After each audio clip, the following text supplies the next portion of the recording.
ဒီနေ့သင်ကြားဖို့ချပေးမယ်သင်ခန်းစာ14မှာအသုံးလိုတဲ့ပုံလေးကိုဦးစင်း Facebook ကောင် Good Photo တင်တဲ့ post က comment မှာမှတ်ပေးထားပါတယ်။ဦးစင်းရေးသားထုတ်ဝေမယ် Photoshop စာအုပ်ထဲမှာအခွေပါမယ်။အဲ့ဒီခွေထဲမှာဗီဒီယိုလေးလည်းပါမယ်။လိုအပ်တဲ့သင်ခန်းစာပုံလေးလည်းပါပါလိမ့်မယ်။ Photoshop စာအုပ်ဖွင့်မယ်။ File ထဲဝင်မယ်။ Open ထဲဝင်ပါမယ်။ဒီမှာအသုံးလိုလဲဒီပုံလေးနှစ်ပုံဦးစင်း select မှတ်လိုက်ပြီပေါ့နော်။ select မှတ်လိုက်ပြီး Open ကိုဖွင့်လိုက်ပါမယ်။ဒီမှာကြည့်ပါဒါပုံ2ပေါ့နော်ဒီမှာပုံ1ပုံ1ကအယောင်လေးကနည်းနည်းလေးပို့ပြီးစူးစူးပြပြဖြစ်တယ်ပုံ2ရဲ့အယောင်ကမှိန်တိမ်ဖြစ်တယ်အဲ့တော့ဦးဇင်းတို့ပုံ2ကိုဒီပုံ1ကအယောင်တိုင်းစူးစူးပြပြဖြစ်ချင်တယ်ပေါ့တပုံရဲ့အယောင်တိုင်းနောက်တပုံဆက်ပြီးတော့ချိန်နေတာပေါ့နော်အဲ့လိုချိန်ရင်ဘယ်လိုလုပ်မလဲဆိုရင်ပုံ2ကိုဖွင့်ထားမယ်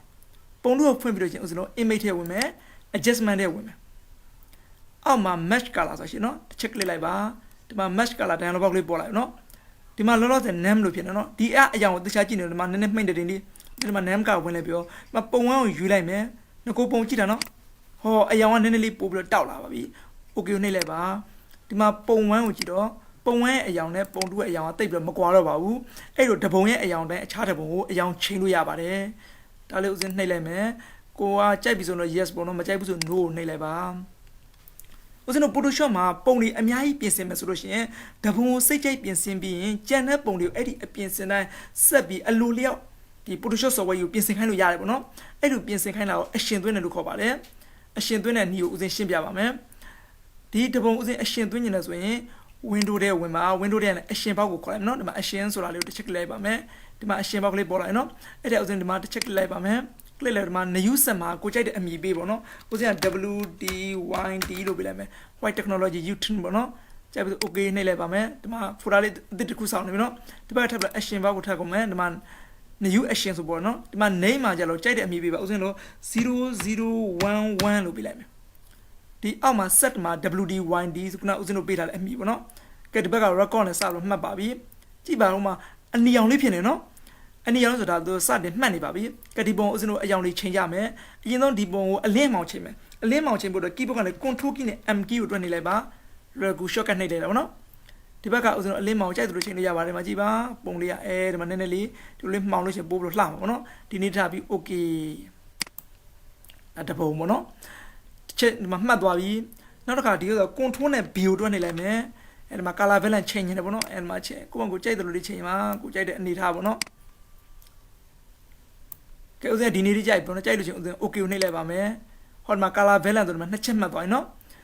်ဒီပုံလေးကိုစစ်မယ်မစစ်ခင်ဦးဇင်းခဏအရင်ပြောမယ်ဒါလေးကိုခဏအောက်ကိုပိတ်ထားလိုက်မယ်နော် this PC ထဲဝင်မယ် data file ထဲမှာဦးဇင်းသိမ်းထားတဲ့ file တွေပေါ့နော်ဒီ file တွေဆိုတော့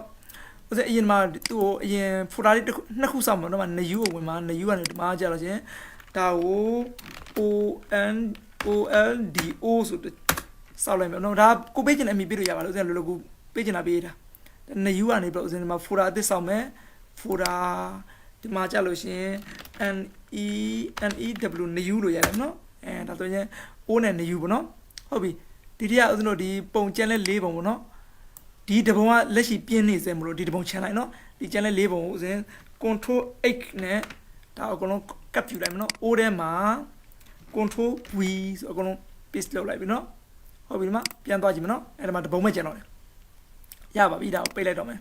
Photoshop software ပြန်ဖွင့်မယ်ကဲဒီပုံကအခုနှစ်ချက်ပြီးသွားပြီเนาะဒီကအဖြူမဲ့ဒီအလင်းမောင်ချိန်လာရဲ့နောက်က color balance သွင်းလာရဲ့เนาะကဲဒီပုံထပ်စစ်မယ် file ထဲဝင်မယ် file ထဲကနေပြီးတော့ဦးဇင်းတို့ save အထက်ထပ်လုပ်ဝင်မယ် save အထက်မှာဦးဇင်းတို့ဒီဘက် new ထဲမှာသွားစစ်မယ်เนาะ new ကိုတစ်ဘက် click နှိပ်လိုက်မယ်ဒီမှာ new ထဲမှာ file name လို့ဦးဇင်းမပြောင်းလို့အောက်က file type ကိုဘာဖောင်ပြောင်းမလဲပေါ့เนาะ format ကိုဦးဇင်းတို့လည်းဒီတိုင်းပဲ JPEG ပဲထားလိုက်ပါမယ်ကဲ save လိုက်ပြီ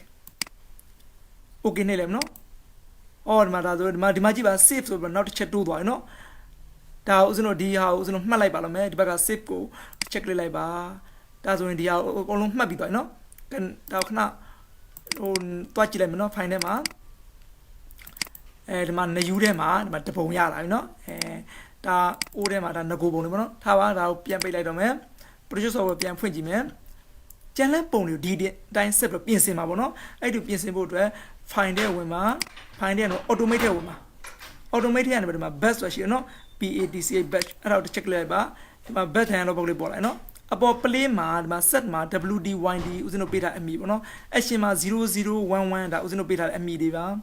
ဟုတ်ပြီဒီမှာဦးဇင်းတို့ folder လိုက်လုပ်ချင်တာဆိုတော့ဒီမှာ folder ကိုယူထားမှာနော်ပုံချင်းဆိုပုံပေါ့နော်ဒီ choice မှာကိုရွေးချင်တာယူမှာတစ်ချက်လိုက်မယ်နော်ဦးဇင်း this PC တွေကဦးဇင်းဟာဒီ device ထဲမှာထားလာဒီကိုတစ်ချက်လိုက်မယ်14တဲ့ဝင်လိုက်မယ်14တဲ့ဦးဇင်းကဒီ O ဆိုတဲ့ file ကိုတစ်ချက်လိုက်မယ်နော် okay နှိပ်လိုက်ပါမယ်ပုံဟောင်းနေပေါ့နော် okay နှိပ်လိုက်ပြီနော်ဒီမှာသူ့ဘာသူပုံလေး auto ပြင်းပေးသွားတယ်ဟုတ်လားပုံလေးအားလုံးကိုသူပြင်းပေးသွားပါပြီတော့ခဏလေးပိတ်လိုက်မယ်နော်ဒီဟာခုနက file ထဲမှာဦးဇင်းပြန်ဝင်ကြည့်မယ်ကြည့်ပါဒီမှာ new မှာပုံလေးအကုန်လုံးသူလုပ်ပေးတာနော်ဒါပြန်ပြင်းပြီးသားတွေပါဒီမှာ O မှာကြည့်ပါ O ကဆိုနည်းနည်းမှိတ်တိမ်ဖြစ်နေနော်ဒါအဲ့ဒီလိုပုံလေးအများကြီးကိုတစ်ခါတည်းပြင်လို့ရပါတယ်ကဲဒီနောက်တစ်ခါဦးဇင်းရှင်းပြချင်တာတစ်ခါဒီဦးဇင်းတို့ Facebook မှာတွေ့မိပါတယ်360ပုံလေးပေါ့နော်ဟိုဘက်ဆွဲကြည့်ဒီဘက်ဆွဲကြည့်မြင်ကွင်းရှည်ပုံလေးရှိပါတယ်အဲ့ဒီဟာလေးလောက်တဲ့နေရှင်းပြပေးပါမယ် file ထဲဝင်မယ် file ထဲကနေလဲပြီးတော့ automate ကိုဝင်ပါမယ် automate ကနေလဲပြီးတော့အောက်မှာ photo mask ဆိုရှင်နော်အဲ့ဒါကို check လိုက်ပါမယ်ဒီမှာ photo mask တန်လို့ပေါက်လေးပေါ်လာနော်ဒီမှာ auto ယူထားမယ်ဒီမှာ use မှာဦးဇင်းတို့ folder လိုက်သုံးပါဆို folder ပေါ့နော် browse မှာဦးဇင်းတို့ခုနကပုံသွားရွေးမှာပေါ့နော်this PC ကိုယူမယ် this PC တွေကနေလဲပြီးတော့ဒါကိုသိမ့်ထားတဲ့နေရာသွားယူမှာပေါ့ဒီ device တွေက14တွေကဦးဇင်းဟာဒီ new ဟို check လိုက်နော်ဒါဦးဇင်း new ပုံသစ်တွေပေါ့နော်အဲ့ပုံသစ်တွေ okay နှိပ်လိုက်ပါမယ်ဒါပုံသစ်တွေအကုန်ရောက်ကုန်ပြီနော်အကုန်ရောက်ပြီဆိုလို့ရှိရင်ဒီမှာ okay နှိပ်လိုက်ပါခဏဆောင်နေလိုက်ပါ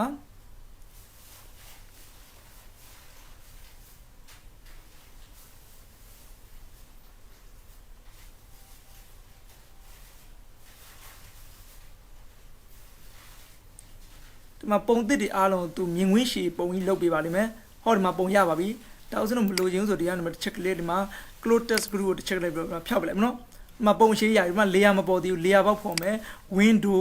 ကနေလဲပြီးတော့ layer ကို check လိုက်ပါမယ်ဟောဒီမှာ layer တွေပေါ့နော်ဒီမှာဒီပုံတွေအားလုံးဒီမှာရောက်နေပါပြီဒါဥစဉ်တော့ဒါဆိုရင်ဒီတိုင်းကနေဘက်မှာပိုးနေနော်ပိုးနေတဲ့အသားလေးဥစဉ်ဖြတ်ပါမယ်ဒီဘက် cropping tool ကို check လိုက်မယ် cropping tool ကနေပြီးတော့ဥစဉ်တော့ဒီမှာလိုတဲ့ပိုင်းကိုဒီမှာလိုသလောက်ဆွဲလိုက်ပါနော်